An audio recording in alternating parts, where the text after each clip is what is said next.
پھر وہ وقت کے دورانیوں کو بھی چھوڑ رہا ہے جس وقت میں اس پر نماز یہ فرض کی گئی تھی۔ اب یہ دو جرم ہو گئے۔ جب بندہ توبہ کرتا ہے یا کوئی ایسا عمل کرتا ہے جس کے بارے میں کہا گیا کہ اس کے ذریعے سے گناہ معاف ہوتے ہیں، تو اس کا تاخیر والا گناہ اللہ کی بارگاہ سے امید ہے کہ معاف ہو جائے، یعنی اس نے وقت کے دورانیے میں جو فرض ادا نہیں کیا تھا یہ والا گناہ تو معاف ہو سکتا ہے، لیکن نماز اور فرض روزہ جو اس کے ذمہ باقی تھا وہ اب بھی باقی ہے۔ نبی پاک صلی اللہ تعالیٰ علیہ وسلم کا فرمان صحیح مسلم میں موجود ہے، حضرت سیدنا انس بن مالک رضی اللہ تعالیٰ عنہ اس حدیث پاک کے راوی ہیں۔ سرکار فرماتے ہیں من نسی عن صلاۃ فلیصلیھا اذا ذکرھا لا کفارۃ لھا الا ذلک، جس بندے کو نماز بھول جائے، کسی وجہ سے رہ جائے، جب یاد آ جائے تو نماز پڑھے، نماز پڑھنے کے علاوہ کوئی اور چیز اس کا کفارہ اور بدل نہیں ہے، یعنی نماز ہی پڑھے گا تو نماز اس کے ذمے سے ساقط ہوگی، اس کے علاوہ کوئی اور عمل کرنے سے یہ نماز اس کے ذمے سے ساقط نہیں ہوگی۔ تو جو لوگ حج کر کے آئیں ان کی خدمت میں ایک گزارش یہ بھی ہے کہ زندگی بھر کی جو باقی نمازیں اور روزے ان کے ذمہ پر ہیں وہ بھی کوشش کریں کہ ساتھ ساتھ وقت نکال کے ان کو بھی ادا کر لیں۔ اب ایک مسئلہ ہے کہ صاحب استطاعت، ایک جملہ جو ہم استعمال کر رہے ہیں بار بار کہ صاحب استطاعت پر حج فرض ہے، تو استطاعت کا شریعت میں کیا معیار ہے؟ یہ یاد رکھیں کہ شریعت میں جب احکام کا بندہ مکلف ہوتا ہے تو اس کے لیے کچھ بنیادی چیزیں ہوتی ہیں کہ بندہ مسلمان ہونا چاہیے،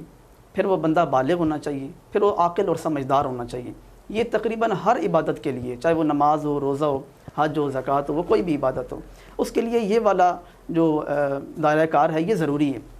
اس کے ساتھ ساتھ کچھ عبادات ایسی ہیں کہ جو خالصتاً بدنی عبادات ہیں، مثلا نماز ہے تو اس کا سارا تعلق بدن کے ساتھ ہے، اس میں مال کا کوئی دخل نہیں ہے۔ اسی طرح روزہ ہے تو سارا بدنی ہے۔ اب جس بندے کے پاس پہننے کے لیے کپڑے بھی نہ ہوں یا پانی اس کے لیے میسر نہ ہو وضو کرنے کے لیے، اس پر بھی لازم ہے کہ نماز تو وہ ایک مخصوص دائرہ کار کے ساتھ ادا کرے گا۔ ایک عبادت وہ ہوتی ہے کہ جو خالصتاً مال سے متعلق ہوتی ہے، جیسے زکوٰۃ ہے، اس میں بدن کا کوئی تعلق نہیں، آپ معذور ہیں، بیمار ہیں، جو بھی ہیں، جب آپ کے پاس مال مقدار کی موجود ہے، نصاب ہے آپ کے پاس، تو پھر آپ پر زکوٰۃ فرض ہے اور لازم ہے، آپ اس میں سے زکوٰۃ ادا کریں گے۔ تو کچھ عبادات ایسی ہیں جو خالصتاً بدنی ہیں، کچھ عبادات ایسی ہیں جو خالصتاً مالی ہیں، لیکن حج ایک ایسی عبادت ہے جو بدنی بھی ہے اور مالی بھی ہے، یعنی اس میں آپ مال بھی خرچ کرتے ہیں اور بدنی مشقت بھی ہوتی ہے۔ لہٰذا ایک تو وہ بنیادی چیزیں ہیں کہ مسلمان ہونا، عاقل ہونا، سمجھدار اور بالغ ہونا، یہ چیزیں ہیں۔ اس کے ساتھ ساتھ آپ کا مالدار ہونا بھی ضروری ہے، یعنی اس قدر مال بندے کے پاس موجود ہو کہ بندہ اس دور کے لحاظ سے حج کے اخراجات مکمل ادا کر سکے، اس میں سفر بھی ہے، اس میں وہاں کی رہائش بھی ہے، اور پھر ساتھ میں جن لوگوں کا اس سے حق متعلق ہے، اس کے بیوی بچے ہیں، وہ بھی پیچھے اس دوران گزر اوقات کر سکیں، اتنا مال ان کے پاس موجود ہونا چاہیے۔ اب یہ دیکھیں کہ اس کے ساتھ ساتھ راستہ پرامن ہونا چاہیے، اور پھر چونکہ یہ بدنی مشقت بھی ہے لہٰذا بندے کا تندرست بھی ہونا چاہیے، یعنی اتنا کم از کم بندہ ہو کہ وہ حج کے مناسک اچھی طرح سے ادا کر سکے۔ تو یہ تھا اس کی استطاعت کا دائرہ کار کہ بندہ صاحب استطاعت کب بنتا ہے۔ یہ تھا مردوں کے لیے۔ اگر خواتین حج کرنا چاہیں تو ان کے لیے تھوڑا سا ایک مسئلہ اور مختلف ہے، وہ یہ ہے کہ اگر تو خاتون مکہ کے اندر رہتی ہے یا پھر مکہ سے اتنا دور ہے کہ وہ شرعی مسافت نہیں بنتی، شرعی مسافت سے میری مراد اتنا سفر ہے کہ جس پر آپ پر نماز قصر لازم ہو جاتی ہے، اگر وہ اس دائرہ کار میں رہتی ہے تو پھر اس پر حج فرض ہے، ہو جائے تو وہ اپنے حج ادا کر سکتی ہے، وہ صاحب استطاعت ہو جائے تو وہ حج ادا کر لے۔ لیکن اگر وہ مکہ مکرمہ سے شرعی مسافت پر دور رہتی ہے، اتنا فاصلہ ہے مکہ مکرمہ میں اور اس کے گھر میں کہ وہ شرعی مسافت بن جاتی ہے، تو اب اس پر لازم ہے کہ وہ محرم کے ساتھ جائے یا شوہر کے ساتھ جائے۔ خاتون تنہا حج ادا نہیں کر سکتی۔ نبی پاک صلی اللہ علیہ وسلم کا مشکات شریف میں فرمان موجود ہے، حضرت سیدنا عبداللہ ابن عمر رضی اللہ تعالیٰ عنہما اس حدیث پاک کے راوی ہیں۔ سرکار فرماتے ہیں لا تسافر المرأة ثلاثا الا ومعها ذو محرم،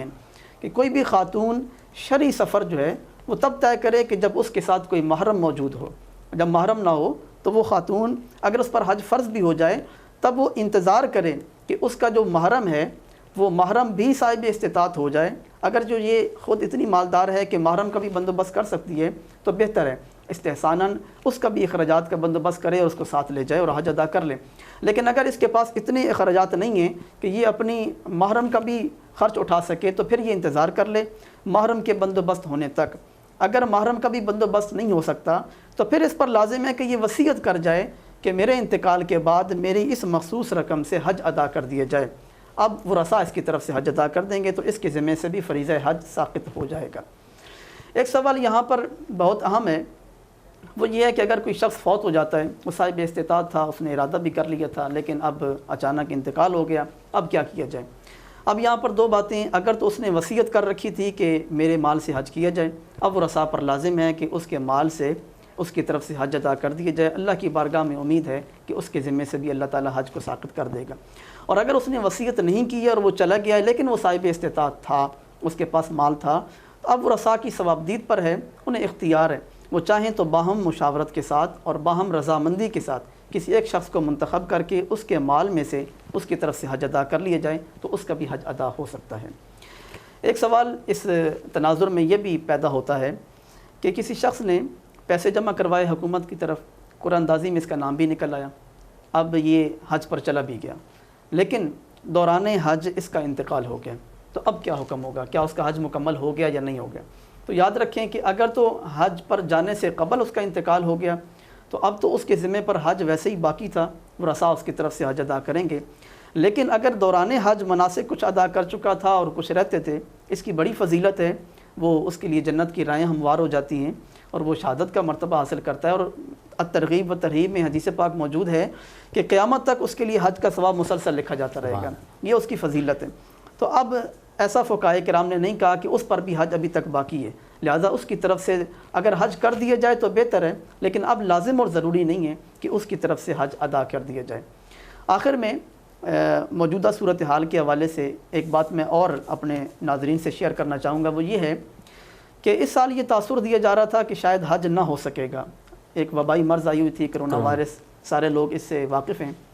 تو پہلے یہ حکم جاری بھی ہوا تھا کہ شاید حج نہ ہو سکے گا، پھر ایک محدود پیمانے پر حج کی اجازت دے دی گئی۔ اب لوگوں کے ذہن میں یہ وسوسہ تھا کہ کیا یہ تاریخ میں پہلا واقعہ ہوگا کہ جس میں حج موقوف ہو رہا ہے، یا اس سے قبل بھی تاریخ میں اس کی مثال موجود ہے؟ تو اس حوالے سے یاد رکھیں کہ حج کا بالکل موقوف ہو جانا یہ شریعت میں قیامت کی نشانی قرار دیا گیا ہے۔ یہ ابو سعید خدری رضی اللہ تعالیٰ عنہ حدیث پاک کے راوی ہیں، امام حاکم نے حدیث پاک نقل کی ہے المستدرک علی الصحیحین میں، اور انہوں نے اس حدیث پاک کو صحیح قرار دیا، فرماتے ہیں کہ بخاری اور مسلم کی شرائط پر یہ حدیث پاک ہے۔ وہ فرماتے ہیں کہ نبی کریم صلی اللہ علیہ وسلم نے فرمایا لا تقوم الساعۃ حتی لا یحج البیت، اس وقت تک قیامت قائم نہیں ہوگی جب تک حج موقوف نہیں ہوگا۔ تو حج کا بالکل موقوف ہو جانا، یعنی کہ ایک آدمی بھی اس سال حج نہ کرے، یہ قیامت کی نشانی قرار دیا گیا ہے۔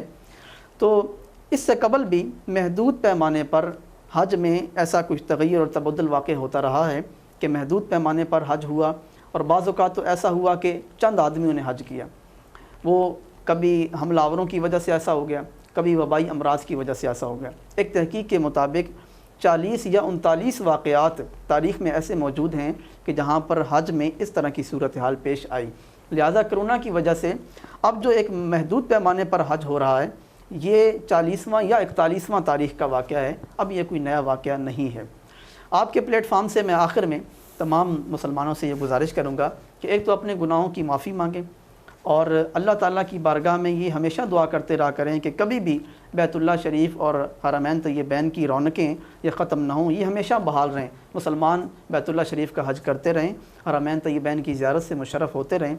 اور آخر میں دعا کرتا ہوں کہ اللہ تعالیٰ مجھے اور آپ کو اور آپ کی ساری ٹیم کو، ہمارے تمام سننے اور دیکھنے والوں کو اللہ تعالیٰ بیت اللہ شریف کا بار بار حج کی سعادت نصیب فرمائے۔ وما علیہ الا البلاغ۔ اچھا حضرت صاحب، میں نے آپ سے ایک دو سوال تھے جو پوچھنے تھے کہ حج ادا کرنے کا طریقہ ایک تو وضع کر دیں کہ حج میں کون کون سے ارکان جو ہے ادا کرنے ہوتے ہیں، ٹھیک ہے۔ دوسرا مسئلہ یہ تھا کہ خواتین کو اگر حیض ہو تو وہ ان ایام میں جو ہے حج ادا کر سکتی ہیں آیا یا نہیں کر سکتی؟ جی بہت اہم سوال ہے آپ کا۔ حج کا جو طریقہ ہے، حج میں کچھ اہم اراکین ہوتے ہیں، اس میں ایک طواف ہوتا ہے، مزدلفہ میں جاتے ہیں، اور منی میں وقوف ہوتا ہے، عرفات میں جاتے ہیں، تو یہ ایک لمبا پروسیس ہے، یہ انشاءاللہ سوالات جوابات میں پھر کبھی انشاءاللہ ڈسکس کریں گے۔ اور آپ کا اگلا سوال یہ ہے کہ خاتون کو اگر ماہواری کا سلسلہ اگر آ جائے دوران حج تو اس پر لازم یہ ہے کہ وہ طواف نہیں کر سکتی، طواف کے علاوہ وہ باقی جو اراکین ہوتے ہیں حج کے وہ ادا کر سکتی ہے، وہ طواف نہ کرے اور طواف کے ساتھ نماز نہ پڑھے، باقی وہ اراکین ادا کر سکتی ہیں۔ آپ سے بات کر کے بہت اچھا لگا۔ پروگرام کے آخر میں آپ کو ہم شکریہ ادا کریں گے کہ ناظرین، ہم انشاءاللہ ایسے پروگرام پھر کرتے رہیں گے اور مہمانوں کو بلاتے رہیں گے۔ ہمیں پروگرام سے اجازت دیں۔ اللہ حافظ۔